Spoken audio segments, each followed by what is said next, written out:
This is the current chairperson of the Congressional Black Caucus, Yvette Clark. And as the chairperson of the Congressional Black Caucus, your duties of the Congressional Black Caucus is to advance the interests of Black Americans and ensure equal rights and opportunity. Also, be the conscience of the Congress. And that means to expose corruption wherever discovered as a part of the code of ethics. Now, what she needs to do is, you got 50 states and 50 protests demand the Constitution's checks and balances. The Constitution's checks and balances are an official order mandate that government be checked for corruption. And that corruption is President Donald Trump illegally took office in violation of the 14th Amendment 3.1, having previously breached oath of office, refusing to honor the Constitution's checks and balances. And as you see right there, that is when he was the 45th President of the United States. And that is petitioning him to honor the Constitution's checks and balances. As I said, an official order mandate the government be checked for corruption, which he refused to do. Now, this, he knowingly, illegally took office. As you see this right here, to Jashay Miller, the office of Donald Trump. And what it says is, before you take office, you must publicly acknowledge breaking oath of office, which requires 2/3 of both houses for you to take office. In order to take away the disability, it had to be 2/3 of both the House and the Senate, and the Treasury immediately owes $6.75 billion. Now, just getting rid of President Donald Trump does not answer the problem, as now you have the United States Attorney General, as you see right there, filed in the federal court, and you have these 5 petition orders for her to do. And the first one is to enforce the rule of law concerning the Constitution's checks and balances, of which she has refused to do. Breaking oath of office. What's the penalty for breaking oath of office?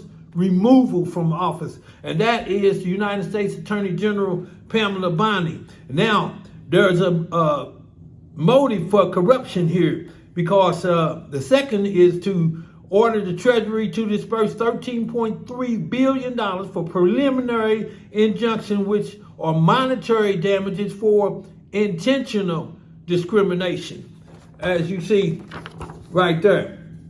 Now, this third one is what I said is in violation of the 14th Amendment, as Donald Trump illegally took office. So she must enforce the rule of law, of which he has not done. That's a government cover-up. As her duty in the mission statement is to enforce the rule of law, of which the United States Attorney General refuses to do. And why? Like I said, President Trump took office knowing he previously breached oath of office. And what's the penalty for breaching oath of office? Removal from office. That's a violation of Article 2, Section 3 on the president, of which he must faithfully execute the rule of law, of which he refused to do. And not only him, then you have the FBI Director Kash Patel. And as Kash Patel is petitioned for the investigation of kidnapping, also deprivation of rights under color of law, which the FBI are supposed to do, and conspiracy against rights and oppress, as I said. Then you have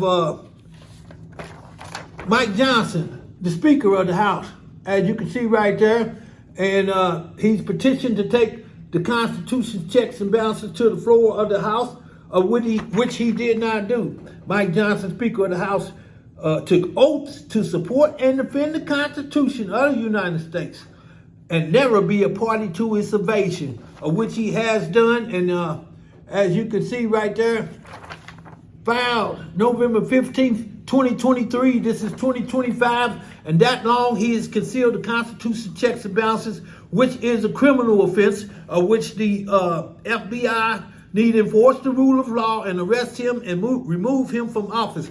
Now, how did this all come about? You got the U.S. Special Prosecutor Jack Smith to intercede as all three branches usurped the Constitution's checks and balances.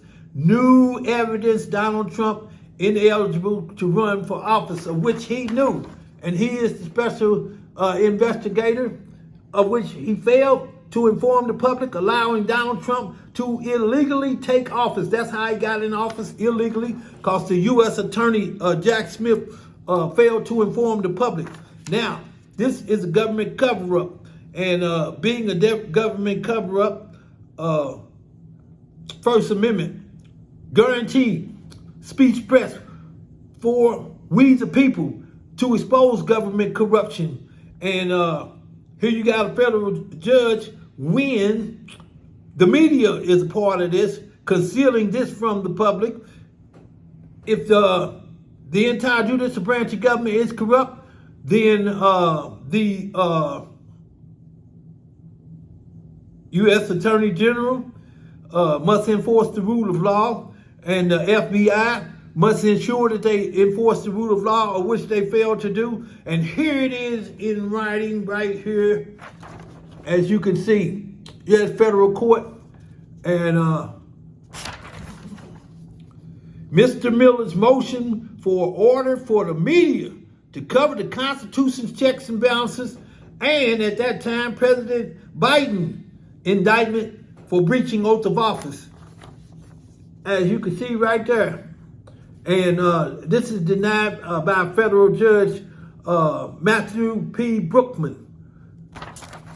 That's a government cover-up. That's denying guaranteed rights of the Constitution. And here, as you see, is a public docket of which is filed for civil rights against President Donald Trump, right there. And oh, so over there you got your boy, Donald Trump. So, as the chairperson of the Congressional Black Caucus, Yvette, you need to go public on this, as you're supposed to be the conscience of Congress. As being the conscience of Congress, you are obligated both morally and by law to uphold the Constitution's checks and balances, which is an official order mandate that they be checked for corruption.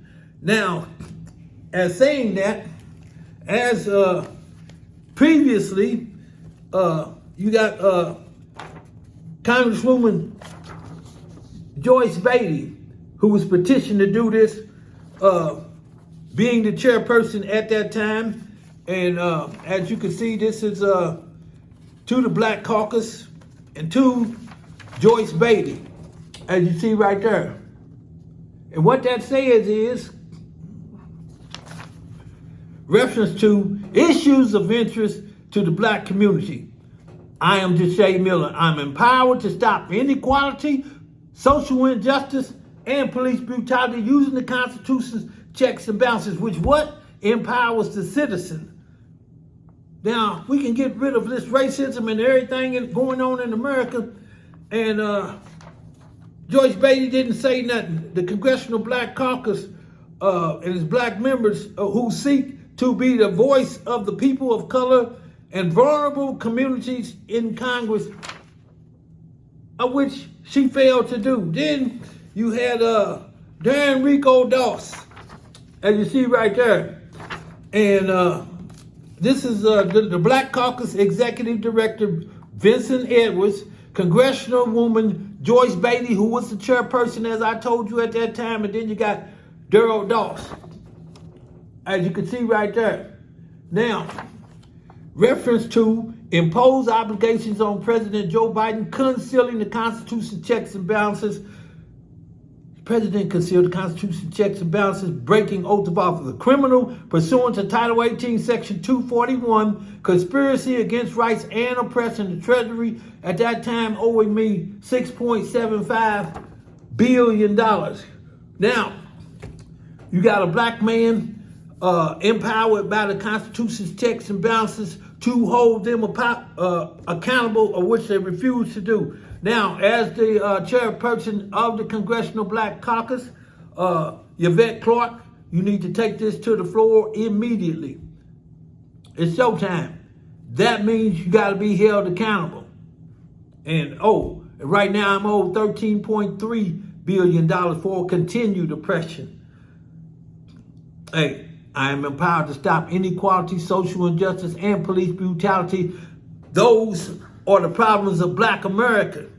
And here I am empowered to do that, and they ain't saying nothing. Supposed to be the conscience of Congress. No, they ain't. So you up on the plate, and it's time to hit a home run, Yvette Clark. Go public concerning this immediately. Entire branch of government is corrupt.